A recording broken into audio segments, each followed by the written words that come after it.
Good morning, everybody. We are live Q&A. Three questions that have come in this week. These ones are actually coming in from clients that I've been working with on the ground level this month here in the Toronto real estate market. So first question came in, what are we seeing in the market going into February? Well, going into February, there's going to be a few things that come into play here. The first one, once the stats come out officially for January, and this is something that I've been tracking myself, so I've been seeing where we're at in the data, and just going to be honest with you, the sales are very low.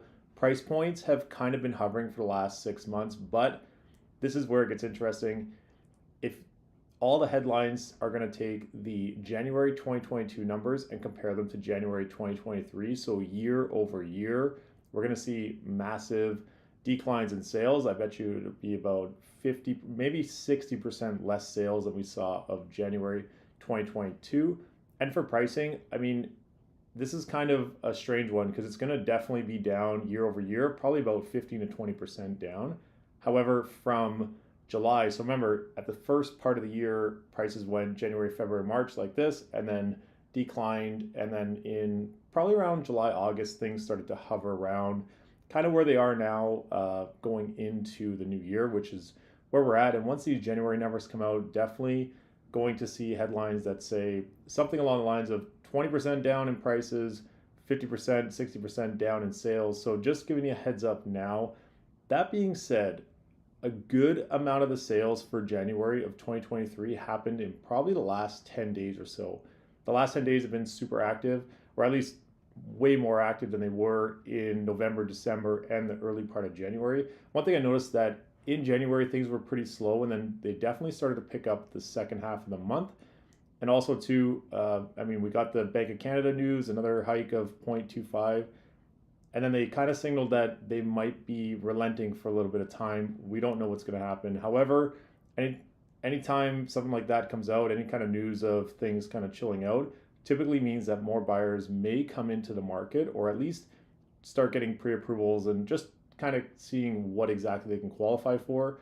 Now that obviously as the rates go up and the variable side, the difference between variable and fixed right now, fixed is cheaper.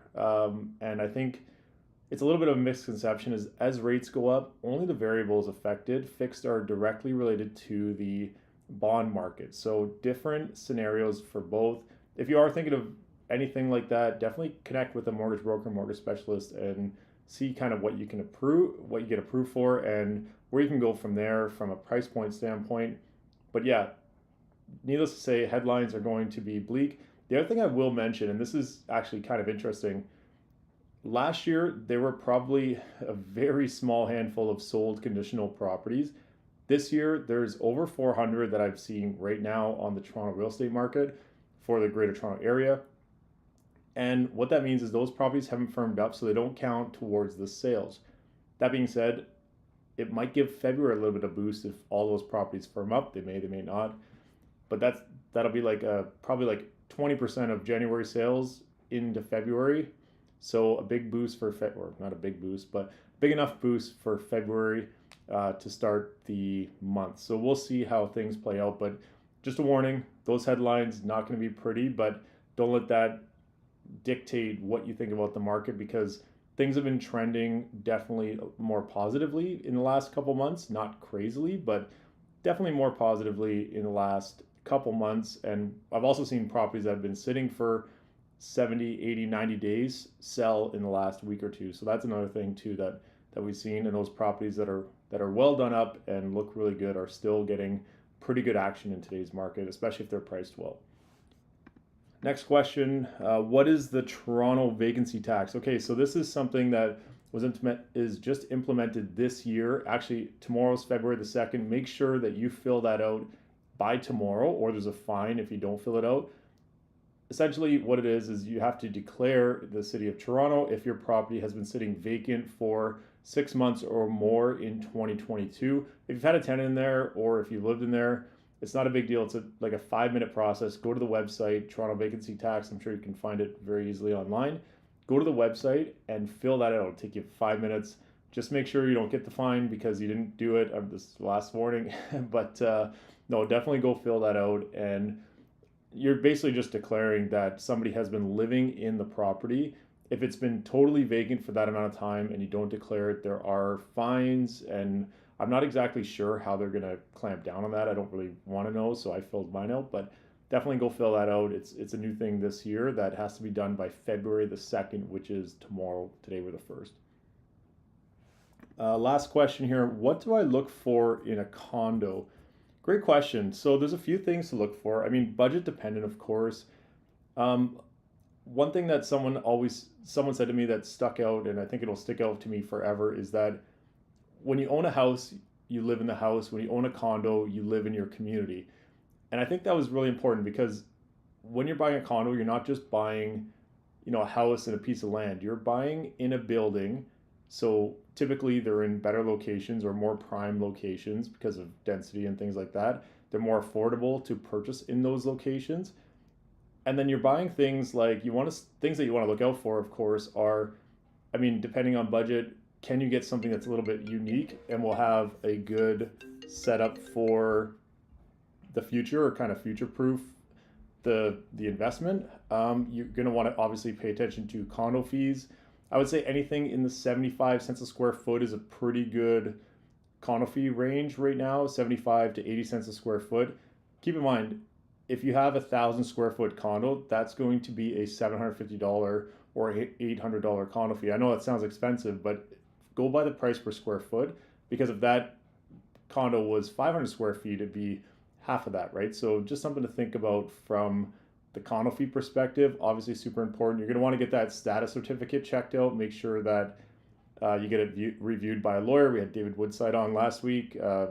Contact a real estate lawyer who reviews these things often, so they know what to look for, and they also, so that they know what's, something that to be worried about versus something that's pretty common in these status certificates. Because sometimes there's stuff in there that it might sound really negative, but at least they're doing the due diligence to fix it.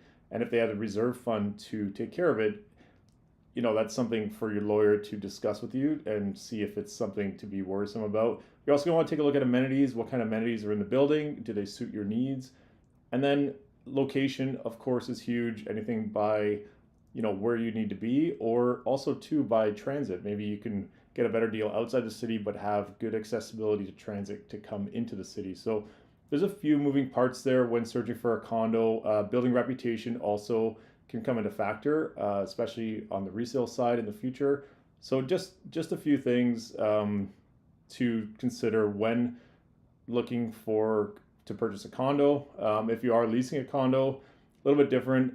You're obviously going to want something that you like in a good building in a good area, but you might not have to be as picky on the sides of things. Obviously, the status certificate and things like that wouldn't apply if you're leasing that property, but if you're buying, make sure it's something you check out. Hope you enjoyed live Q&A today. Send your questions in, because we're doing this every week. I want to get some guests on too. So if you have any guests that you'd like to hear from, or for example, like if you want to hear from mortgage brokers, lawyers, investors, whatever, let me know. I'm definitely open to any suggestions and would love to have guests on these, because I think they're great. Also, if you're watching on YouTube, hit that like and subscribe button. And if you're on Spotify, Apple Podcasts, Google Podcasts, if you can fire me a review, that'd be great. Just want to get these videos, podcasts out to as many people as possible, and keep growing my network and helping people learn what I'm seeing on the ground level every week. Have an awesome week, and we'll see you next week on the next one.